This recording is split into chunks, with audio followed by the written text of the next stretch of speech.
মাউত ক্ষমা চাইলাম জীবনের গুনাহ ক্ষমা যদি না করো, কবে জানি মৌতের চিঠি দিয়ে আজরাইল পাঠাইয়া দাও, কবে জানি গর্তে বাহির করবে রে, আর ঘরের ভিতরে নিবে না।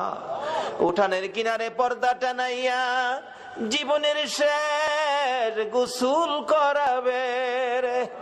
আদুরের সন্তানেরা ঘরের বারিন্দায় দাঁড়ায়া দাঁড়ায়া কাঁদবে আর ডাকবে, বাবা গো পর্দার ভিতরে কিসের গোসল করো গো বাবা। মা টাইনা টাইনা বুকে জড়াবে, আইরে আমার এতিম, আজকাল থেকে তোমরা এতিম হয়ে গেছো। এতিমের ঘটনা বলতে গেলে কলিজা মানে না রে আল্লাহ। আমার বড় ভাই 5টা বাচ্চা এতিম করে কবরে। বাড়িতে গেলে আমার ছেলেরা দৌড়াই আসে, আব্বু আইছে। আমার ছোট্ট একটা ভাতিজা দৌড়াই আইসা দাঁড়াইয়া তাকে কিছু কয় না। জিজ্ঞেস করি, বাবা কি চাও, কি লাগবে, কি দরকার বলো। চোখের পানি ছেড়ে কান্দে। কেন কান্দো বলো না। আমারে ডাইকা ডাইকা কয়, চাচা গো আপনি তো 1 দিন 2 দিন পর পর বাড়িতে আসেন, চাচা আমরা আব্বা কই গো, চাচা আমরা আব্বা কি আর জীবনে বাড়িতে আসবে না। এইভাবে কবে জানি কার সন্তানেরা এতিম হইয়া যায়, কবে জানি কার বিছানা খালি হইয়া যায়।